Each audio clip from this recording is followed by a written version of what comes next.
d'être là avec vous ce midi. Bienvenue à toutes et à tous. Vous êtes dans ces midis et vous le savez que partout dans le monde, à 12h GMT, on est tous servis. Ah oui. Et c'est l'occasion pour nous.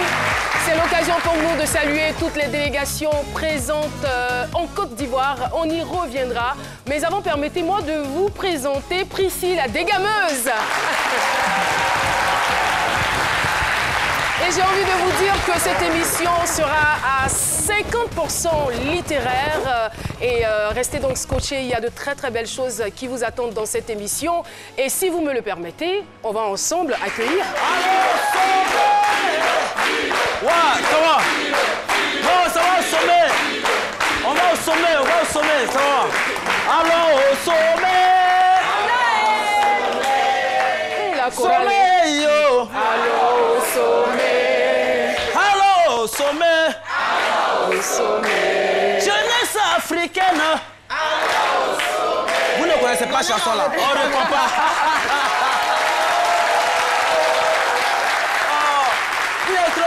Quelque chose on a préparé avant l'émission, là, vous venez vous gâter ça, comme ça. Les étrangers sont là, ils nous regardent, quoi. Ils nous, c'est quoi même. La patrie, on dit jeunesse africaine. Aujourd'hui, tes problèmes sont finis. Oh, yeah, mon frère, allons au sommet. C'est comme ça. Oh, c'est trop soin. Allez, bonjour, ça va, super. Moi, je suis en route pour le sommet, je suis venu avec ma valise, mais malheureusement, ma chaussure, c'est resté à l'aéroport.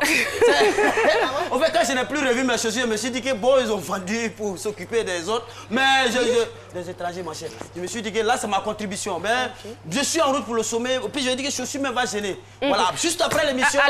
Alors, Docteur Philo, c'est donc le lieu de dire et d'informer tous ceux qui nous regardent que nous assistons en ce moment à la 5e édition. Voilà, du sommet des chefs d'État, UE, UA. Eh bien, la Côte d'Ivoire est très, très heureuse d'accueillir toutes ces délégations. Nous avons donc plus de 5302 délégations et plus de 83 chefs d'État et de gouvernement donc présents en Côte d'Ivoire. Bienvenue à toutes et à tous. Et l'émission, si vous la découvrez, c'est ce midi et on y fait de très belles choses. La preuve, on a une très bonne nouvelle. Le 21 novembre dernier, nous recevions donc une jeune dame qui pleurait, qui n'arrivait pas à dormir parce que tout simplement son bébé de 14 mois avait été enlevé par son conjoint. Mesdames et messieurs, les nouvelles sont bonnes. Les nouvelles sont très bonnes d'ailleurs. Les mamans qui sont là, je vous informe que les nouvelles sont bonnes. Assis Sophie Larissa est avec nous. Assis Sophie Larissa. Ah! Enfin! Bonjour. Vous allez bien. Mais attends, mais c'était quelque chose de presque impossible en fait. Parce qu'il était difficile de lui arracher un sourire. Mais là, elle arrive avec un visage vraiment des plus rayonnants. Larissa, alors aujourd'hui là, vous avez le micro. Voilà. Votre soeur ne va pas parler aujourd'hui. Aujourd'hui, là, c'est vous. On vous écoute. Qu'est-ce qui s'est passé? Annoncez-nous la bonne nouvelle. Larissa, faut pas... Larissa, voici le micro. Le bébé est où? Le bébé est là. Il a ramené le bébé? Oui. Il a donné le bébé à son ami. Il était assis hier à 21h. Je vois crier, Jo, il sort. Voici Jo qui arrive. Hey. Je commence à arriver. Jo est arrivé. Et puis je n'entends personne applaudir. Je remercie à tout le monde.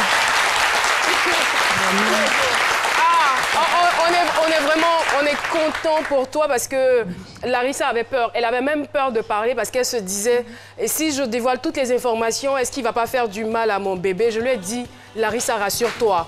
Si tu viens témoigner dans cette émission, 48 heures après, tu verrais ton bébé. Et c'est ce qui s'est réellement passé parce que 48 heures après, il vous a appelé pour vous dire, j'ai le bébé. Le même jour, il vous a appelé pour vous dire, j'ai le bébé. Alors Larissa, on est content pour vous, c'est pourquoi on esquisse quelque part de danse. Larissa, il faut danser. Hein. Tiens. Larissa va danser aujourd'hui.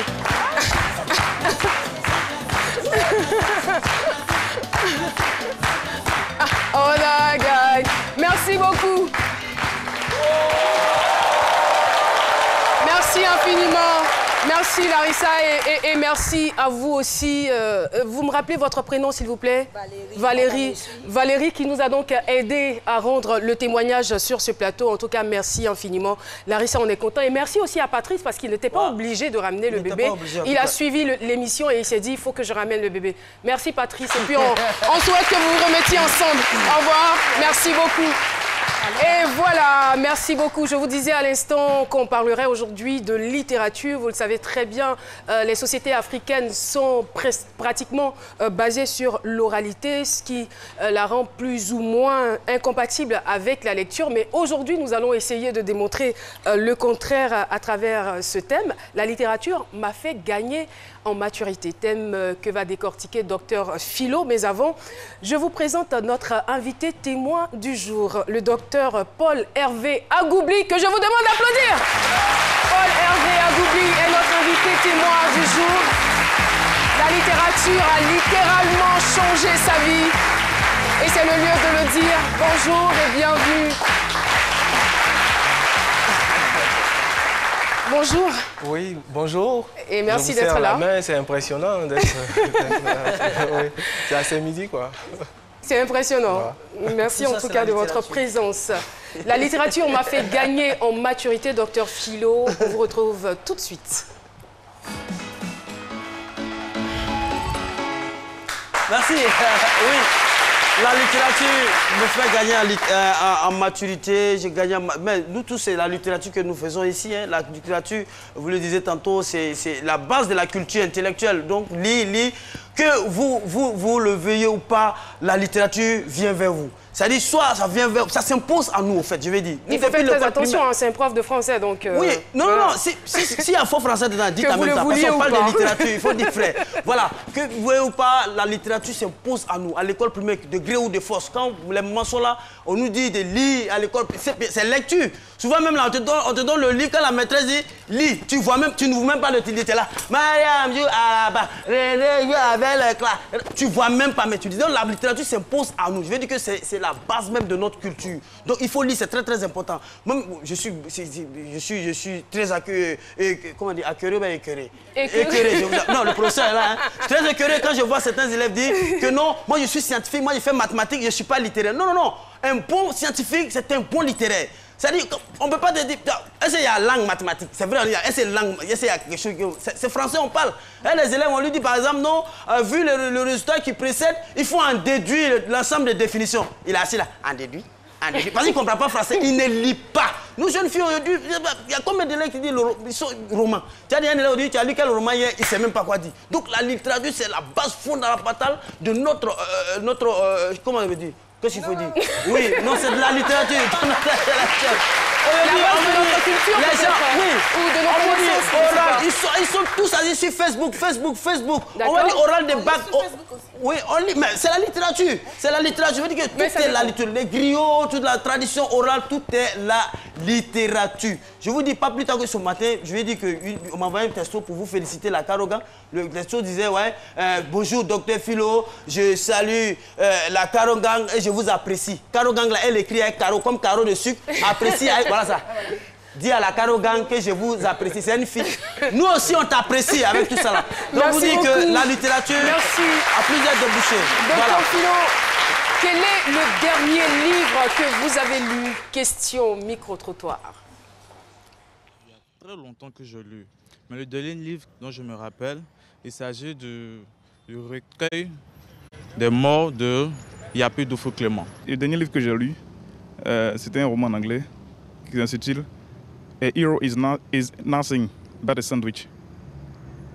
C'était un roman avec un langage américain.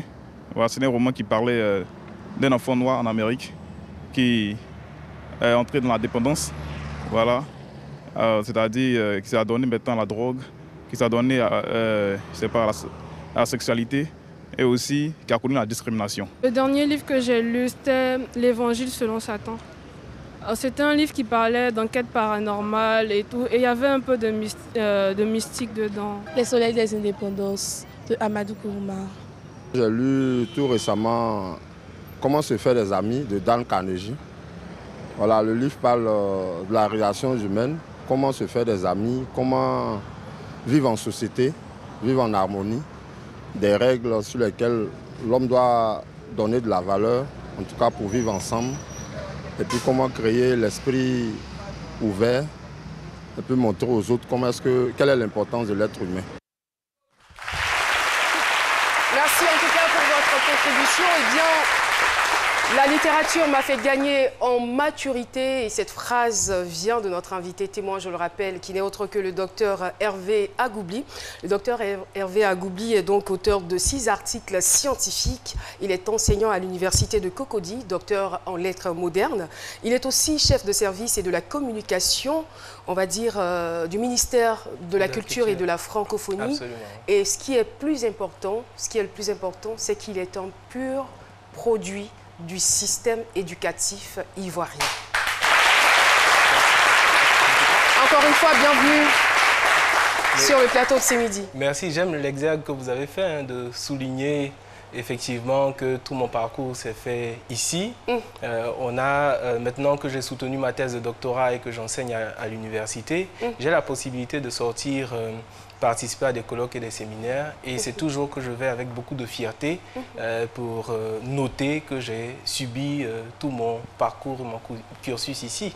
Et si on s'attardait un tout petit peu sur ce parcours dont vous nous parlez, votre parcours scolaire? Oui, bon, enfin, en général, moi, je ne me présente pas comme quelqu'un de super doué. C'est pas une vérité historique. Hein. Je veux dire, j'ai été un élève normal, banal, hein, en primaire, et puis après au collège. Hein, je suis entré au collège, je vais partir dans un lycée qui s'appelle Destin. C'était à Bobo, derrière Rail, quand même. Et comme j'avais le mal des transports, mon père a décidé que je devais me rapprocher de la maison. Donc il m'a fait entrer au lycée moderne Adama Sanogo, où j'ai fait mes classes de la 6e jusqu'à la 3e. J'ai un frère jumeau qui lui était au lycée moderne d'Abobo. Et tous les deux, on était 3 à suivre le même parcours. Et tous les 3, on a été reçus au BEPC, mais on n'a pas eu la moyenne d'orientation. Donc on devait reprendre tous 3 la classe de 3e. Et comme on était jumeaux, on était appelés à souffrir le même sort. Et donc on a décidé que l'aîné devait faire la seconde et que les deux cadets, Ange et moi, il s'appelle Ange, je le salue au passage, devions reprendre la 3e. Donc moi j'ai repris ma 3e, je devais être soumis à un texte d'orientation. Dans le lycée, on n'était que 2. Sédogo Nathalie, je l'ai perdue depuis cette occasion. Si elle me voit, j'embrasse bien fort. Et que 2, donc le lycée ne dépose pas nos dossiers pour faire le test d'orientation. Donc, ce n'est pas notre faute, c'est bien la sienne. Hein. Et donc, finalement, on décide de nous offrir la scolarité jusqu'en terminale. Donc, j'ai le choix. J'ai le choix en 3e de faire une seconde scientifique ou une seconde littéraire. Et donc, je choisis de faire une seconde littéraire. Alors, c'est une catastrophe, quoi. Je veux dire, dans la famille, tout le monde me dit, oui, mais il faut faire une série C, mais tu as fait une série littéraire, c'est pourquoi? Pourquoi on voulait vous imposer une série scientifique? Oui, mais parce que, moi, j'ai des étudiants aujourd'hui, ils ont tous, quand ils arrivent à l'université, ils sont... C'est galère, ils sont malades, quoi, parce qu'on leur dit, vous faites la littérature, vous n'arriverez à rien, ça débouche sur rien, tout. Et les mêmes préjugés avaient cours à l'époque déjà. Donc, mes parents étaient absolument convaincus que si je faisais une série littéraire, j'allais échouer, c'était la catastrophe. Et surtout même en philosophie, on dit généralement que quand vous faites la philosophie, soit vous devenez professeur de philosophie, soit vous devenez fou. Il y a 2 options. Bon, voilà, donc, vous voyez le choix. Le choix. Et vous, vous êtes passé par là? Oui, mais j'ai fait la philosophie, mais je ne suis pas fou du tout. Voilà. Donc, c'est ma mère qui s'oppose à tout ça et qui dit, si le garçon échoue, il va dire que c'est votre faute. Il veut faire la littérature, vous le laissez aller en série littéraire. Donc, ma mère l'emporte sur tous les débats qu'il y a eu à l'époque. Et puis, donc, je vais faire une série A. Je fais la seconde A toujours au lycée moderne Adama Sanogo. Mais je décide, parce que je n'ai pas fui les maths en fait, de faire une série A1 plutôt. Donc, je fais la seconde A1, la première A1, le bac A1 et je suis reçu au bac. Et là, j'ai la possibilité de m'orienter. Donc là, on est vraiment collègues. Et là, je veux dire que d'élève moyen, vous devenez un élève brillant. C'était vraiment la révélation. Je veux dire, je sentais l'affaire. C'est-à-dire, vous n'aviez pas besoin de m'expliquer grand-chose. Et puis, je le faisais naturellement. Je veux dire, je prends un livre, je le lis. On ne me demandait pas de le faire.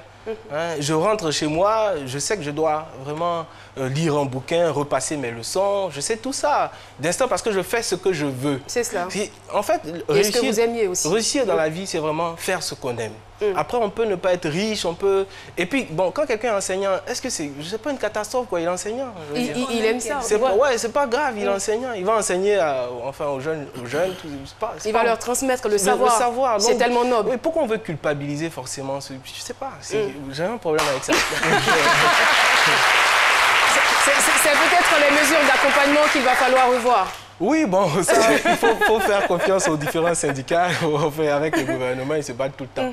Mais je veux dire, il faut vraiment que les apprenants, que les élèves fassent ce qu'ils ont envie de faire. Et après, donc, vous allez à l'université? Je vais à l'université, on me dit, tu veux faire quoi? Je dis philosophie. Vraiment, encore toi. Les gars, mais qu'est-ce qui lui arrive? Je vais faire la philosophie parce que j'étais bon en philosophie au lycée. C'est bon. On était en seconde déjà ou en première. On partait, nos exposés ou nos devoirs étaient lus dans les classes de terminale. Donc on partait dans les différentes classes, on faisait le tour. Il y avait le professeur improvisait des débats entre les premières et les secondes. Donc nous, on avait l'équipe de la première, il y avait l'équipe de terminale et puis on débattait, quoi. C'était extraordinaire. Donc ça m'est resté. Je me suis dit à l'université, bon, on va mieux débattre, ça sera plus cool, donc université. Et l'aîné de notre famille faisait déjà la philo. Chez nous, c'était comme ça. Il vous a un peu influencé ou pas? Oui, il était brillant, mais pour réfléchir. Vous lui donnez une dissertation, il allait jusqu'à l'ouverture, mais l'ouverture encore, c'était autre chose. Bon, oui, non, c'était pas possible de faire ça. Alors aujourd'hui, il est technicien supérieur d'une entreprise qui n'a rien à voir avec la philosophie. Rien à voir avec la philosophie. Donc vous voyez que c'est pas... Les questions d'orientation, des fois, il faut vraiment avoir confiance aux jeunes. Et vous, qu'est-ce que la philosophie vous a réellement apporté? Alors, finalement, l'ouverture d'esprit. C'est-à-dire que des fois, je me regarde, là, avant-hier, je viens de participer à un colloque sur... Le thème du colloque, c'était le hasard dans les sciences et dans les lettres. Bon. Donc, vous arrivez quand même à percevoir quelque chose dans pas rien et dans ce rien-là. Et l'acuité du regard, la profondeur du regard. Moi, aujourd'hui, j'enseigne à la fac. Je suis également, vous l'avez dit, chef du service de la communication du ministère de la Culture. Mais ça sert tous les jours. C'est votre capacité à observer quelque chose, à être tranquille, à être vraiment froid devant les situations. Moi j'aime la froideur, le calme dans les situations. Et puis d'émettre un avis qui est informé parce que vous avez la culture et parce que derrière vous avez appris justement à prendre sur vous pour réfléchir, pour n'agir que quand il faut, pour doser la réflexion, pour doser l'effort. Et puis, je dis aux jeunes, ça fait mouche. Ouais. Je suis d'accord avec vous, je suis d'accord avec vous, mais en même temps, il faut le dire, entre l'intellect et la maturité, il y a une grande différence. C'est deux choses carrément différentes. Alors, est-ce que cette littérature, vous avez lu beaucoup de livres lorsque vous étiez au lycée, vous avez fait la philosophie, vous avez été passionné par la littérature, est-ce que cela vous aide réellement à prendre des décisions dans votre vie quotidienne? Oui. Deux exemples. Le premier, très rapidement, c'est comment je suis arrivé au ministère de la Culture. Comment j'y suis arrivé. Un jour, le ministre de la Culture, je connaissais un peu, enfin que je connaissais, a décidé de mettre sur pied ou d'organiser un colloque sur la Renaissance en Côte d'Ivoire après la crise post-électorale. Donc vous savez que les ministres, les présidents n'ont pas le temps de faire leur discours, ils ont beaucoup de choses à faire. Donc chacun a son auteur, Macron a son auteur, Hollande avait son auteur, Sarkozy était pareil, tout le monde a son auteur. Il est clair que quand vous faites le discours, quand vous faites le texte, bien sûr, la personne qui va le présenter peut lire, peut faire des amendements, ainsi de suite. Donc le ministre de la Culture, je crois, je préparais ma thèse, me demande de préparer sa communication. Donc je prépare sa communication, je la lui envoie. Et puis, bon, enfin, la vie suit son cours. Et un jour que je suis chez moi, le téléphone sonne. Il faut dire que lui-même, il est un grand écrivain, auteur de plusieurs œuvres littéraires. Oui, c'est un grand écrivain. C'est vraiment un grand écrivain. Et il décide, effectivement, il m'appelle Hein, il est en France, il m'appelle. Moi, je pensais que c'était notre Benjamin, puisqu'il y est aussi. Et il me dit, oui, mais j'ai lu ta communication. J'ai lu la communication que tu as écrite pour moi.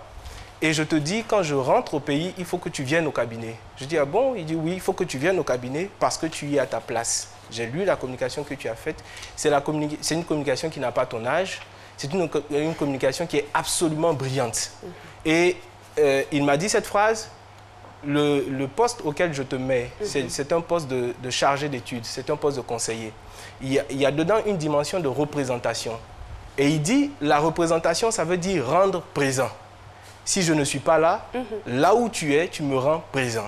Or, quand je lis le travail que tu as fait, tu peux me rendre présent partout où tu es. Si je ne suis pas là, ça veut dire, par ta présence, je suis effectivement dans les lieux où tu es. Et donc, de voir effectivement que le fait de lire, le fait de se cultiver, vous permet de gagner de cette estime-là aux yeux de quelqu'un qui, vous l'avez signifié tout à l'heure, c'est un grand écrivain, c'est un ministre et tout, mais qui vous considère comme, à la limite, son égal, la personne qui peut le représenter en cas de son absence.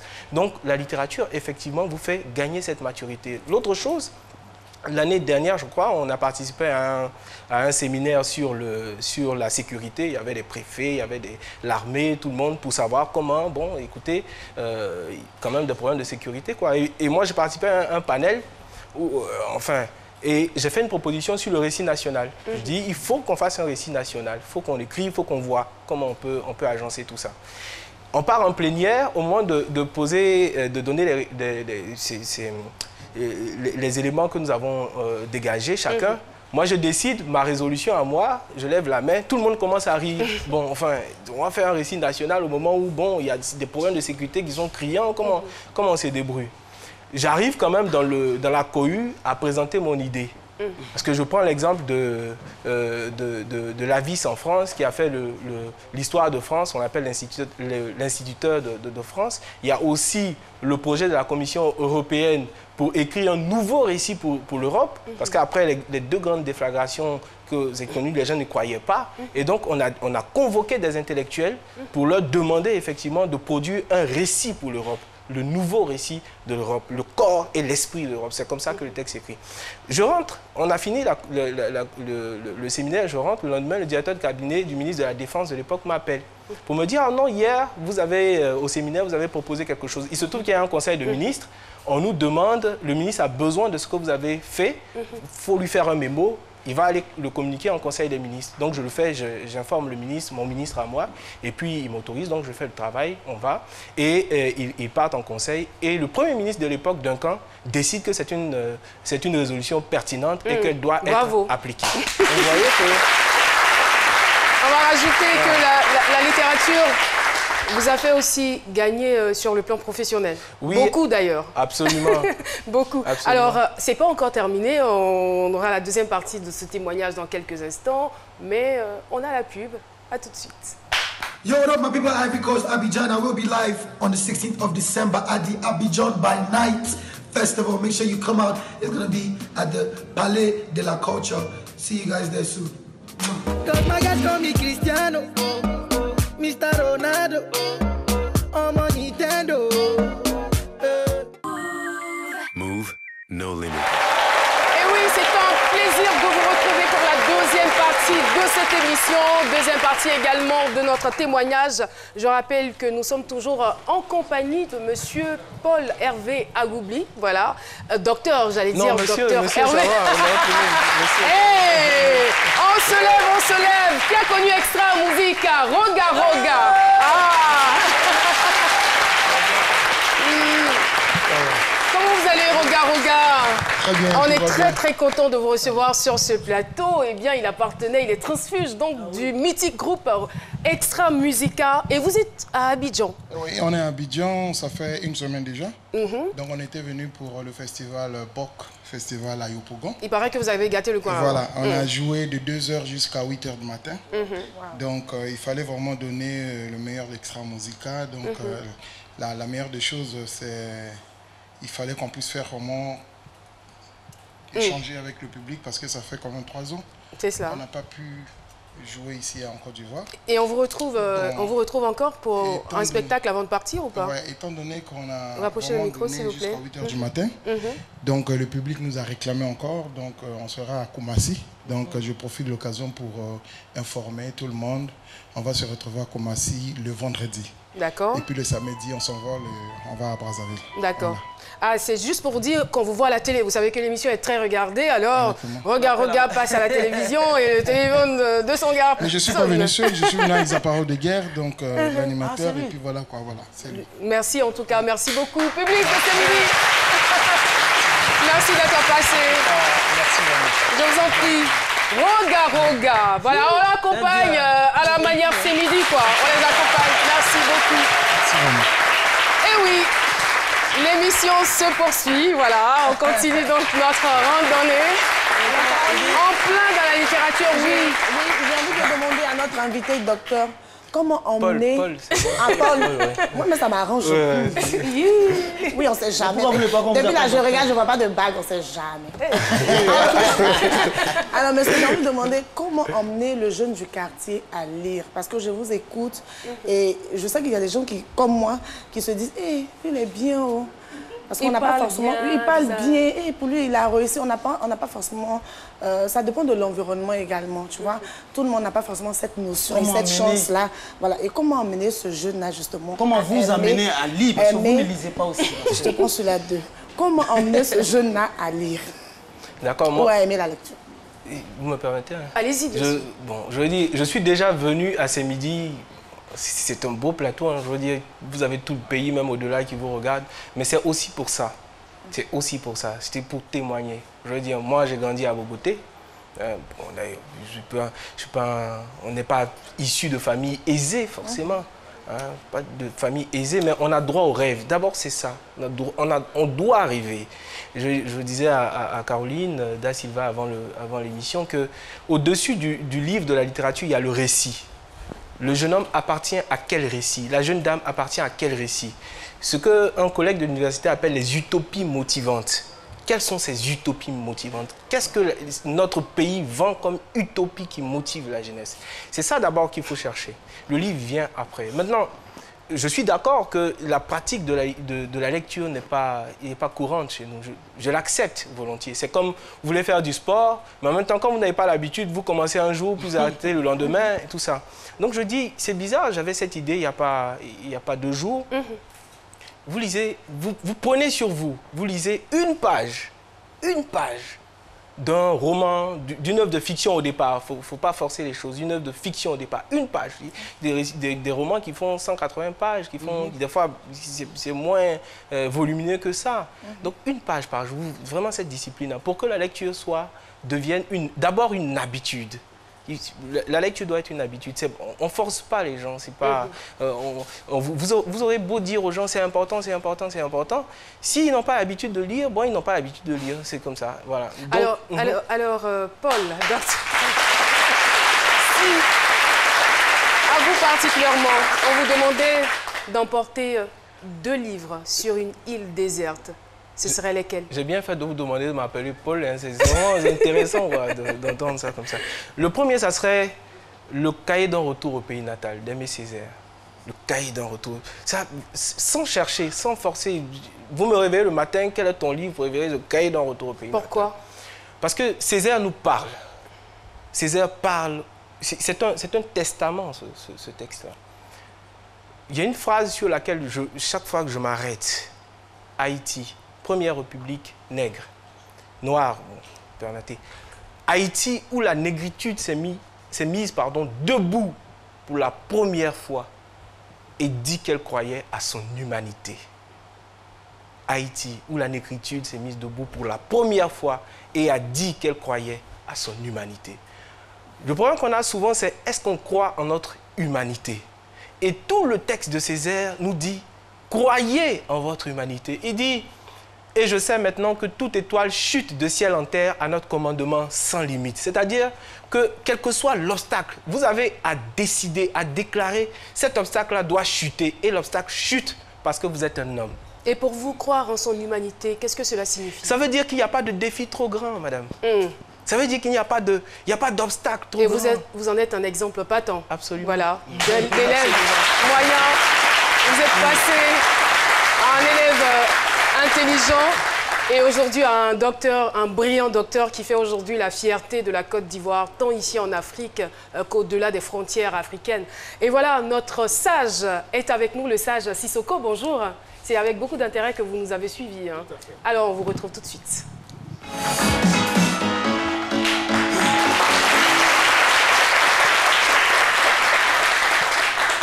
Merci Caroline. Je vous en prie. Vu l'exposé de notre invité, à l'écouter, ça me donne envie de dire quelque chose. Aux hommes bien nés, la valeur n'attend point le nombre des années, n'est-ce pas? Merci. C'est vrai. Merci beaucoup. Merci dans vraiment. cette vie, il me donne l'envie de lire. Il me donne le goût de la lecture. Voyez-vous, tous ici dans la salle que nous sommes, nous avons un talent. Nous avons tous un talent, hein? Mais on ne le sait pas. Il y a 3 types de personnages que nous vivons. Il y a ceux qui ne savent pas, qui sont ignorants, qui ne savent pas qu'ils ont un talent.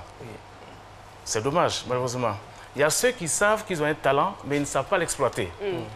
Et il y en a qui savent qu'ils ont un talent et qui l'exploitent. C'est cela. Vous faites, n'est-ce pas, aujourd'hui... Il a fallu dire c'est nous. C'est extraordinaire. Je me serais vu à la place de Drogba. Quelque chose comme ça. Mais vous êtes un Drogba de la littérature. Hein? Voilà, ouais, absolument. Enfin, à chaque discipline, c'est un héros. Merci. Voilà, donc vous êtes dans ce 3e type de personnage-là.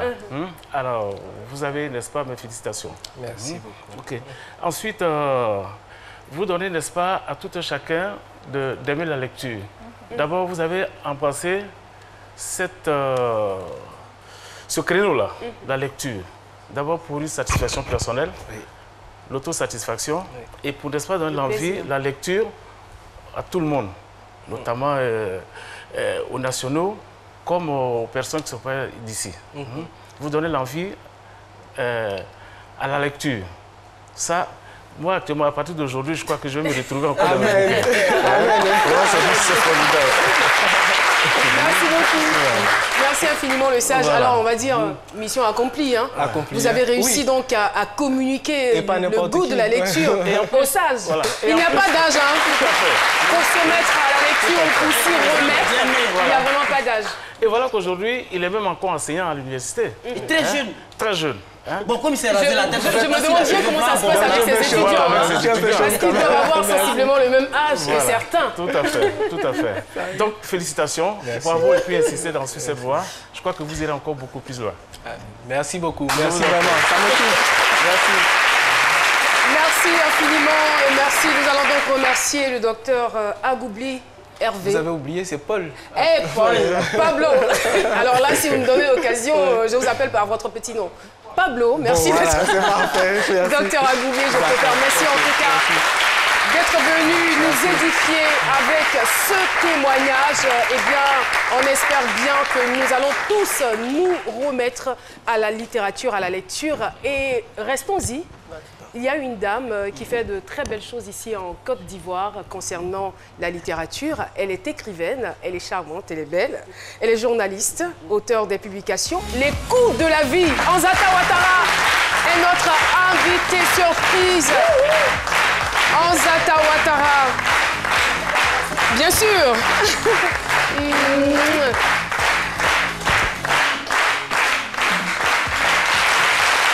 Ouais. Les coups de la vie. Ouais. J'ai pas envie de vous demander si vous en avez reçu beaucoup. Je pense que tout le monde en a reçu, hein, n'est-ce pas? Les coups de la vie, vous en avez reçu? Heureusement qu'il y a des secrets pour les amorcer. Reçoit, on en donne aussi. Quelquefois à dessein, mais bon, quelquefois malgré nous. Alors, qu'est-ce que vous prévoyez ces temps-ci? Les coups de la vie tour. C'est une caravane que j'ai initiée à travers l'intérieur du pays parce que mes lecteurs de l'intérieur se plaignent qu'à chaque fois, on axe toute la promotion sur la capitale. Et donc, j'ai décidé d'aller à l'intérieur du pays, mais c'est la 2e édition parce que l'année dernière, en mars, j'étais à l'intérieur du pays. J'ai fait Yamsokro, Boaké, Korogo, San Pedro et Bondoukou. Et pour la 2e édition, j'ai décidé d'aller à Bangourou, demain 30, Le premier, Atanda. Bouna, le 7. Et Bondoukou, le 8. L'apothéose, parce que là, mes parents m'attendent nombreux. Ouais. D'accord. Et ce qui est important de noter aussi, c'est que c'est des tomes à succès qui vous ont valu de glaner plusieurs distinctions nationales et de terminer parmi les meilleures ventes littéraires en Côte d'Ivoire. Oui, c'est cela. Bravo. Et aussi dans la sous-région. Bravo. Merci. Alors, les coûts de la vie qui va vers l'intérieur du pays. Oui. Vous nous rappelez les dates, c'est du 30 novembre au 8 décembre 2017. Oui, c'est cela. Oui. Merci beaucoup. Donc, je sillonne 4 villes de l'intérieur du pays. Alors, si vous voulez vous remettre à la lecture, j'allais dire bonne idée parce que c'est en français facile. Hein. Oui, et puis bon, c'est une occasion aussi de communier avec les amoureux de lecture parce qu'il faut dire que de plus en plus, il y a moins de lecteurs. Donc, c'est un moyen pour nous de sensibiliser à la lecture. Et donc, j'espère que les populations vont m'attendre dans toutes ces villes. Merci beaucoup, Anzata. On a été très heureux de vous accueillir sur ce plateau. Merci beaucoup. Et bonne chance. Merci. Et vous les embrasserez de notre part. Et voilà, on espère que ce midi aussi va se déplacer un jour. Pourquoi pas? Vers l'intérieur, vers l'extérieur, voyager, voilà. D'ailleurs, même à l'intérieur, il y a de vrais thèmes là-bas. Hein. Ouais, et c'est vrai en plus. C'est vrai en plus. Alors, Issia, pendant qu'on en parle, on va retrouver tout de suite Prissy, la dégameuse.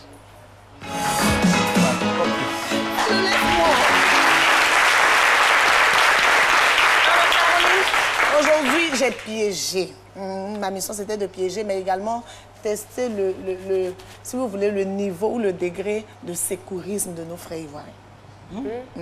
J'avais envie de voir si les Ivoiriens étaient assez solidaires. Sont prompts et réactifs, voilà. tout ça. C'est ce que je voulais voir. Mais en même temps, piéger, quoi. On y va. Bah, c'est parti. Sac pour bébé, là. Gros sac. Pour bébé. Le sac où on peut mettre les affaires. Là-bas aussi, c'est vous? Je vois un truc là-bas. Pardon? Je vois un sac là-bas. Je sais pas. Conserver. Non. Pas mal. Ouais! Ma chérie.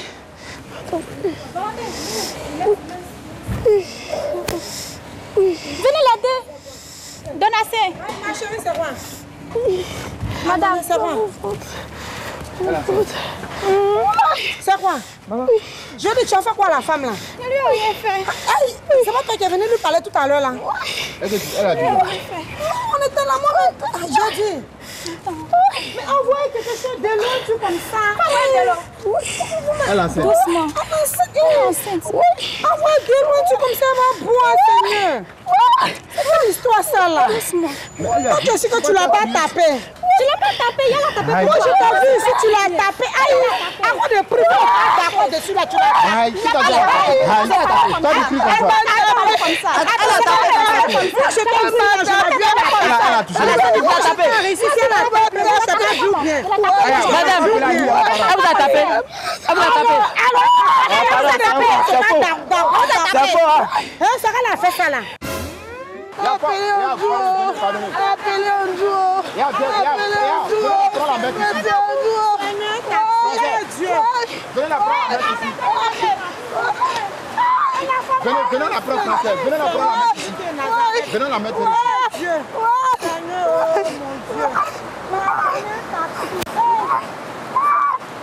Ça va aller. Madame Yako.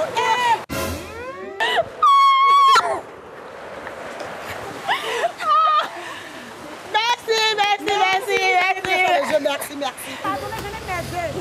Venez m'aider. Oui.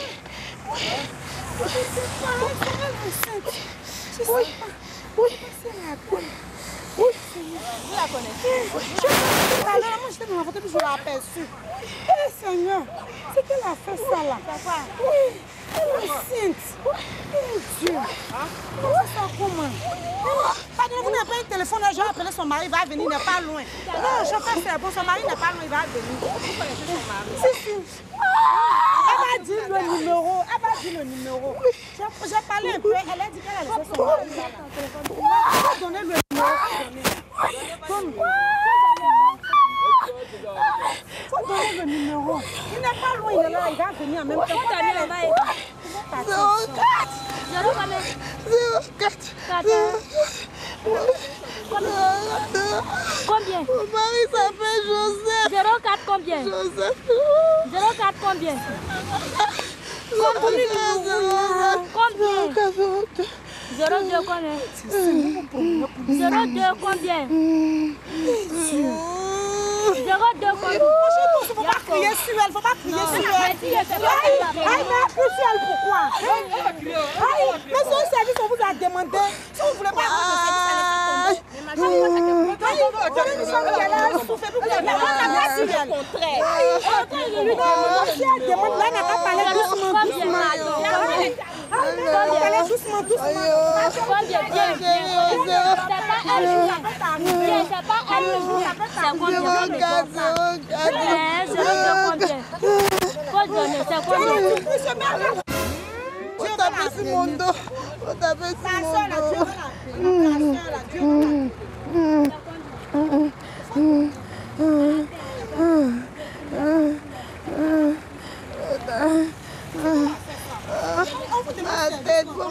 Ma tête, oh ma tête. Combien? Oh masser ma tête. À la fin, c'est combien? Oh masser ma tête. À la fin, là, c'est combien?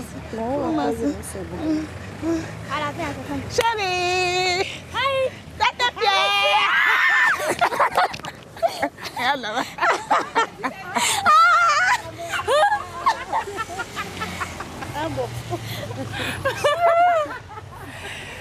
c'est l'émission ce midi, vous êtes fait piéger. Ah, mais tu es gentille, ma chérie. Ah, mais c'est bien ça. Tu as vu, tu es venue aider une femme en détresse, c'est bien ça. Comment tu t'appelles? Je m'appelle Nguesson Raphaël. Nguesson Raphaël. Et toi? C'est Carité. Regardez la caméra et fais ton coucou. Coucou.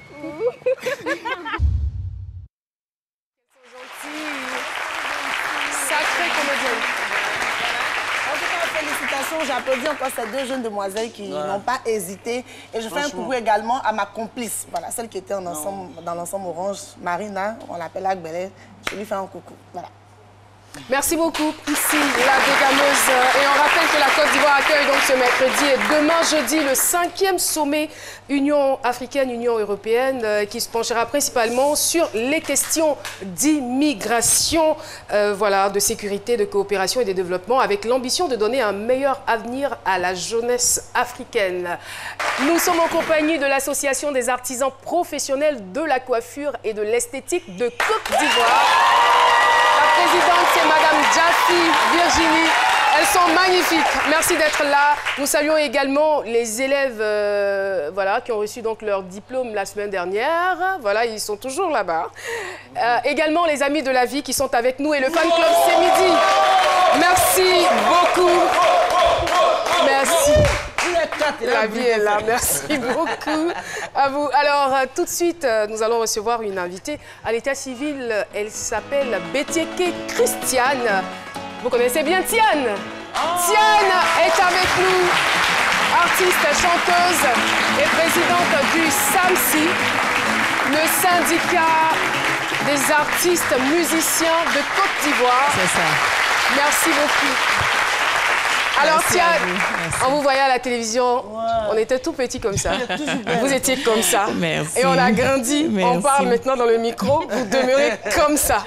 Merci Caroline, merci En tout cas, beaucoup. on est très heureux de vous avoir sur moi ce aussi. plateau. Merci beaucoup de me recevoir. Alors, Merci. parlez-nous donc de cette association, de ce syndicat des artistes musiciens de Côte d'Ivoire. J'ai envie de dire, pourquoi un syndicat et pourquoi maintenant? Bon, l'année dernière, Kadim et moi avons été invités par la FIM, qui est la Fédération internationale des musiciens. Donc, c'était un atelier qui s'est tenu à Dakar. On a été invités et donc, on s'est rendu compte que tous les pays pratiquement étaient représentés, sauf la Côte d'Ivoire, parce qu'on n'avait pas de syndicat. On a été invités en tant qu'observateurs. Donc, quand on est revenu, Kadim et moi, on s'est dit, bon, il faut qu'on fasse un syndicat. Et c'est quoi l'objectif principal de ce syndicat? C'est pour lutter contre tous les maux dont souffrent les artistes en Côte d'Ivoire.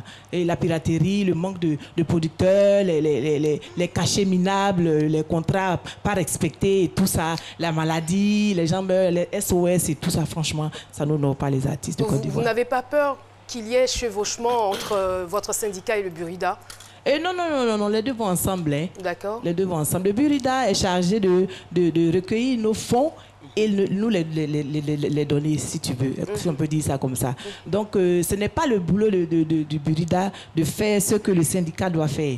Donc, en fait, on va travailler ensemble. Voilà. D'accord. En tout cas, merci beaucoup. Et vous avez une conférence de presse, c'est le lieu d'en parler. On a une conférence de presse demain jeudi, au Sénac, pour présenter justement le syndicat à tout le monde et dire aux artistes de Côte d'Ivoire, où qu'ils soient, de prendre contact avec nous parce qu'on veut les rencontrer et leur en parler.